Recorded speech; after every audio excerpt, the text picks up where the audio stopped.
Good morning. Today we're going through my life, so you're going to see a day in my life, and yeah, pretty much we're starting in bed, right? So I usually wake up around 6:30, although for some strange reason of late I've been finding myself waking up at between 4:30 and 5, and then I meditate and go back to sleep. I was watching a video the other day, and the guy was saying that if you find yourself waking up between 3 and 5, that it's usually a really good time to meditate, and your mind is waking you up to do just that, because that's when it's most quiet and you get to hear the most clear you get to hear the clear voice of God, if you believe in God, or voice of the universe, depending on who you believe in. So it's a good time, and it's true. Like today I woke up at 4, well, I looked at the time at 4:38, but I'd been up for probably like 10 minutes trying to negotiate with my bladder not to have to go to the bathroom. And then I eventually just got up and meditated, and there were some things that did come to me, a bit personal, so I can't share them with you, but it's true. Like every time I wake up and meditate at that time, there's something that comes to me. So yeah, feeling great now that I've woken up. I think it's probably about like 7, a little later than usual, but that's cool.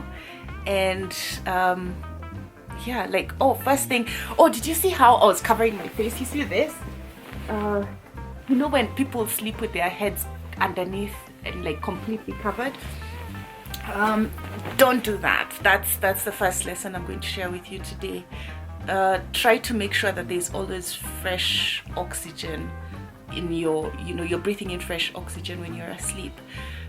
I used to wonder when it's really cold and you put your head and you cover your head and you're not, I would wonder, and are you getting fresh oxygen throughout the night? Because that means if your brain is not getting fresh oxygen when it's supposed to be doing the work of cleaning and doing the work of refreshing, then you're like, I would wonder about that. But then there was a day I caught some YouTube video, and the guys actually talked about it. They said people who cover their heads at night are not getting proper oxygen, so they tend to be slower during the day. So I just thought about that, just like when I was covering myself, and I'm like, yeah, I'll share that with you, so that in case you do that, like always have a place where you're breathing in fresh air. And you might have noticed I have this extra blanket, because Nanyuki can be cold, especially in the night and early morning, so it's always useful to have like an extra blanket around. It's not that early, so the cold has gone, but when I woke up at 4:38, like I woke up and I was like, oh my god, it was like, it's freezing. You're like, yeah, but it's nice. Like now the sun at 7, I've missed seeing the mountain. Or usually from my bedroom window I can see the mountain, and it's clear at 6, somewhere between 6, especially like at 6 or just before 6, until about like 6:20-ish, thereabout. It's really clear, and then it kind of just gets hidden by clouds, or it becomes fuzzy, so you can't really see it. So if you want to see the mountain in Nanyuki, you gotta wake up early. So let me get ready, get out of bed and start getting ready to get some work done and have some coffee. Yay! But first, you gotta brush your teeth. So I prefer a non-fluoride toothpaste, and I stopped using fluoride toothpaste. I used to use Colgate Total, but I no longer use it, so that's why it's there. So I now prefer non-fluoride. There's a lot of research around fluoride and the brain and stuff like that, and when I read this stuff, I'll see whether I can put some links below, but when I read this stuff, I was like, yeah, you know, let me give my brain a fighting chance. Especially first thing in the morning. But my dentist always insists that no, you have to use fluoride in your toothpaste, and she'll not be very happy to see me say this. But you get to choose. Just do your research, make your decision, and yeah, you get to decide. So. Oh yeah, and I want to give a shout out to this guys, the Dabur herbal guys, because I used to have to get my non-fluoride toothpaste from Amazon and actually have my friend bring it, but now I discovered this and it's really good. Like it's amazing. So like shout out to them. They've got fluoride and non-fluoride toothpaste, and no, they're not sponsoring this video. It's just, you know, when I find something that I think is really cool, I like to give them a shout out. So coffee time. This is where I make my coffee, so let's station ourselves here and I can show you how the process that I follow. So I use this thing that I got from my cousin who's now in Australia. Shout out to Beth. I don't think she even remembers she gave me this because it was like 10 years ago when she used to live in Canada, and it's become my best friend.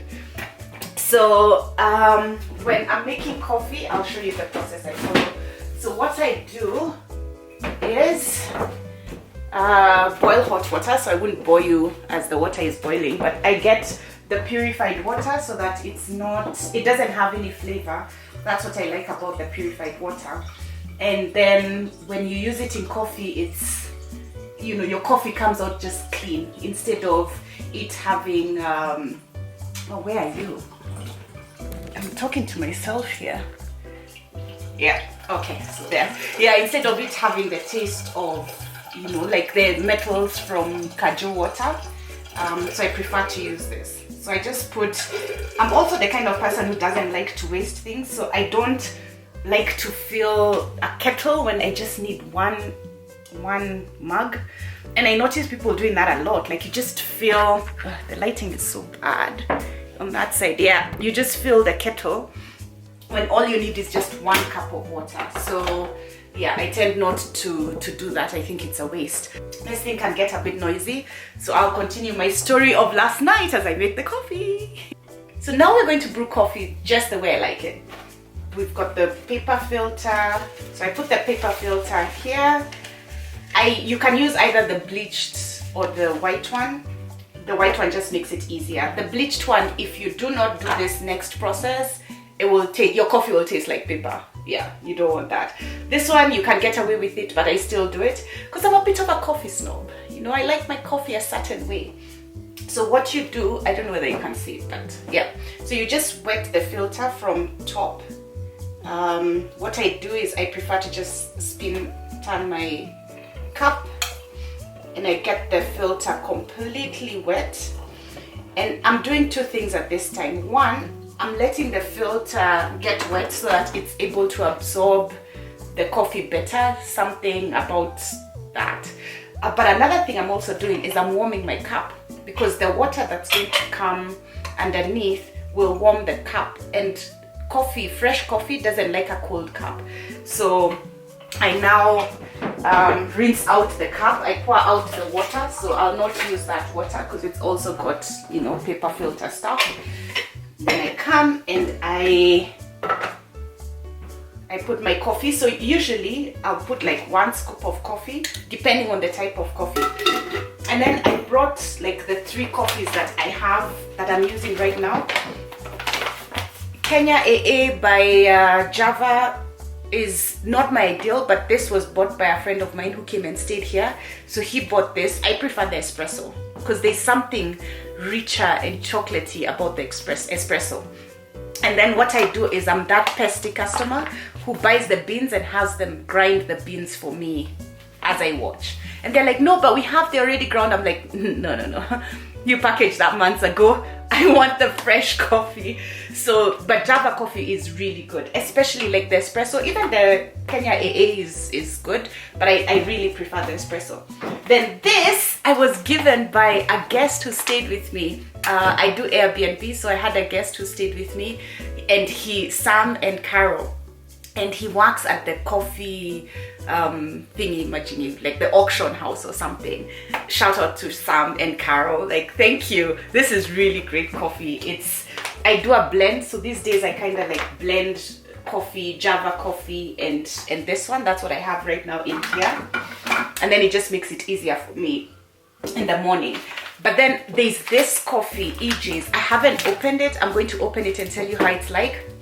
I met this guys at Binban, and this coffee is really special. The story that he gave, and that's the thing, like if you're going to market your product, you have to tell us the story. He gave us the story of, you know, Ngacha Estate, and how the coffee, they don't remove the whatever, and it's like called honey coffee because it still has the sweetness that's underneath the skin of the coffee, so it tastes different. And I'm like, what?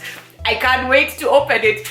So right now, the reason I haven't opened it is because I want to take it just on its own. So I don't want to blend it with anything because I've never had it before. I want to take it on its own and see how it's like, and I'll tell you how it is.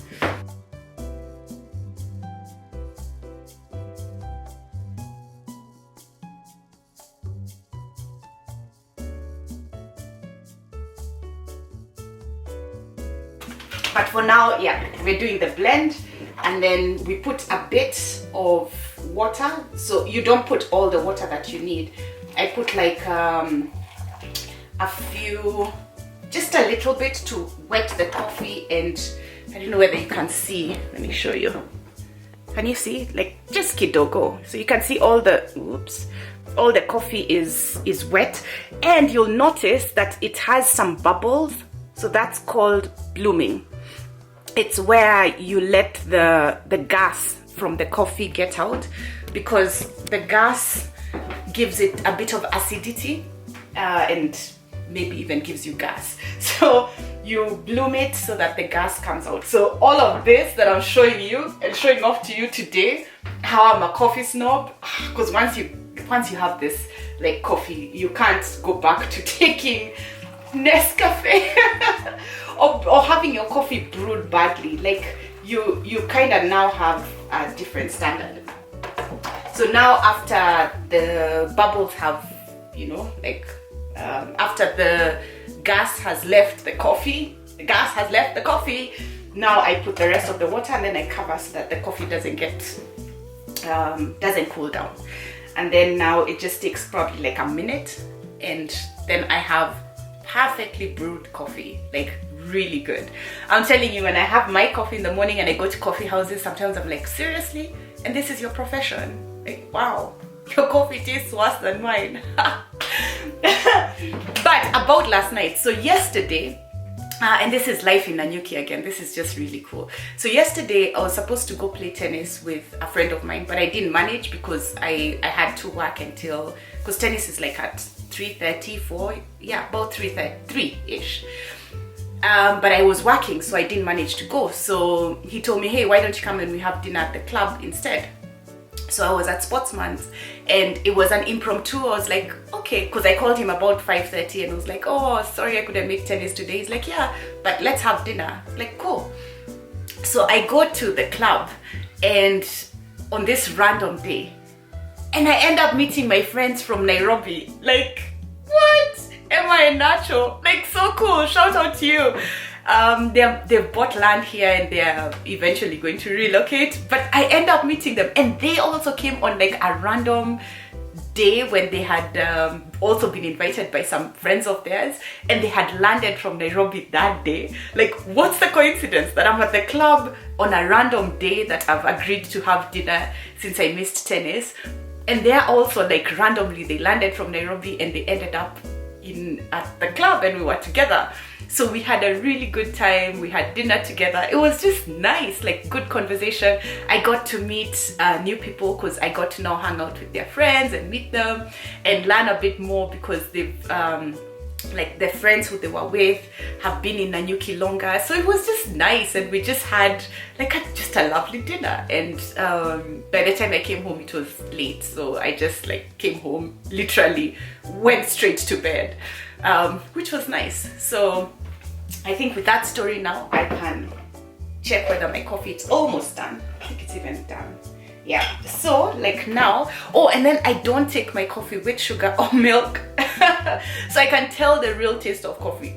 So if you run a coffee house or if you work in a coffee house and I come and order coffee, if that coffee has been sitting and it's stale, or it's been sitting on the warmer for a while, yeah, I can tell really quickly because I don't add anything to it. I love my coffee like just tall, dark and handsome.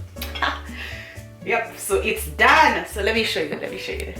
So this is what it looks like when it's done. All the water, can you see? Yeah, all the water has gone out.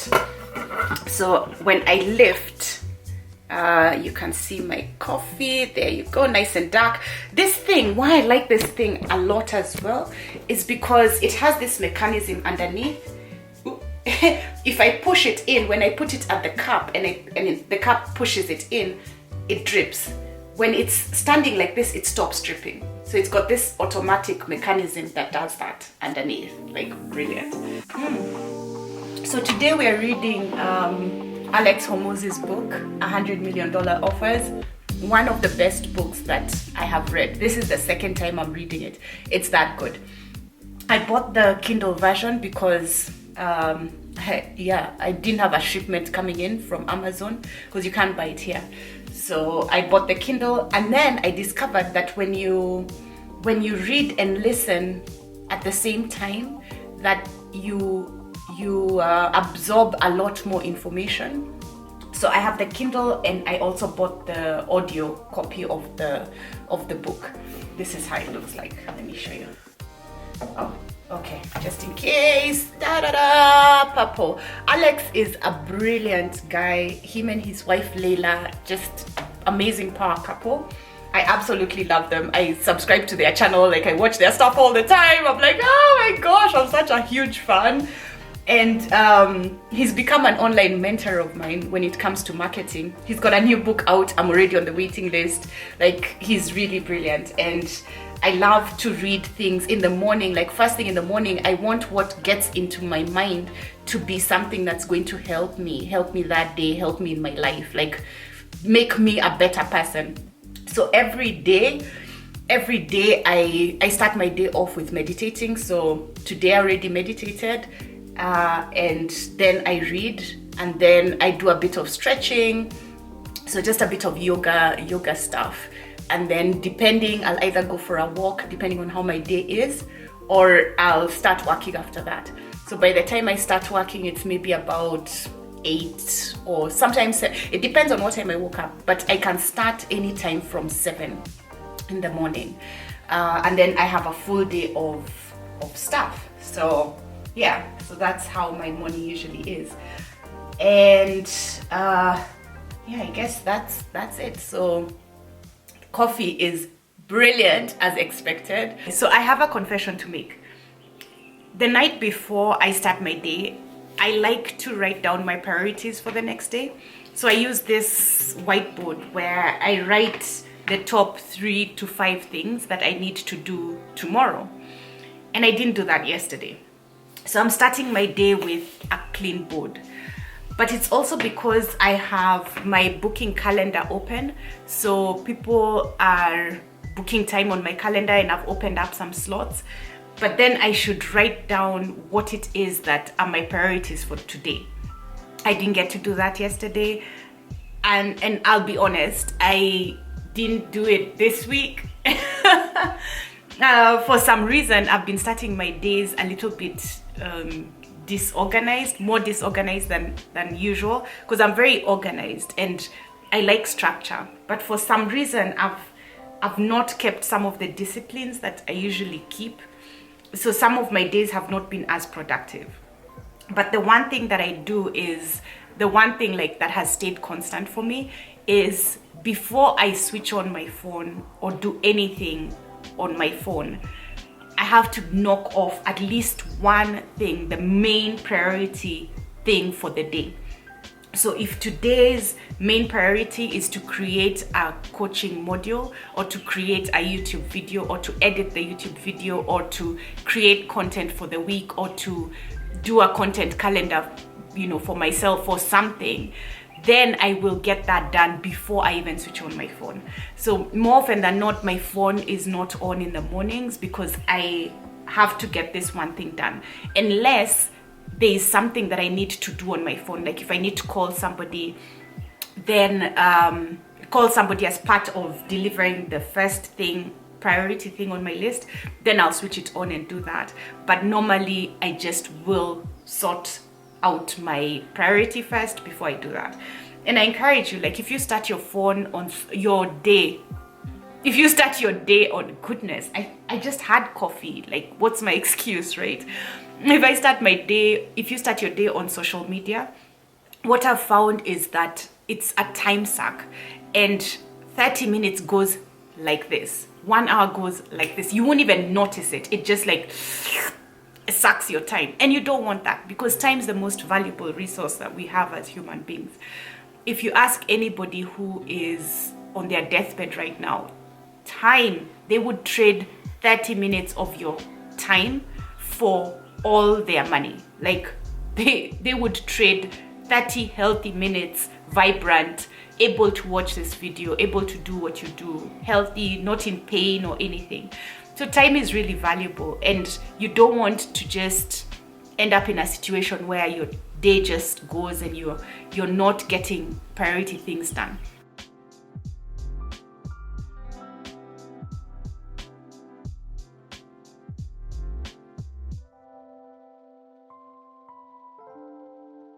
And let me tell you, the one thing that I've started to appreciate in myself and to forgive myself for, or at least allow myself a gap, is sometimes you don't just have to be working in order for your day to be productive. Like sometimes just taking a walk, or thinking, or sleeping, or cooking, or tidying up your house as you're thinking and processing, or listening to a podcast or something. Like some of those things are also really useful. And for me, I also make space for that in my day. So there are days when I just will not be doing anything. I'll not have anything on my calendar for like that half an hour. And I think really well when I'm doing something. So I could be washing dishes and I'm processing an idea, or I'm planning something. So before, I used to feel like if I would only be productive if I'm getting work done, or if I'm having a meeting, or if I'm doing something work related.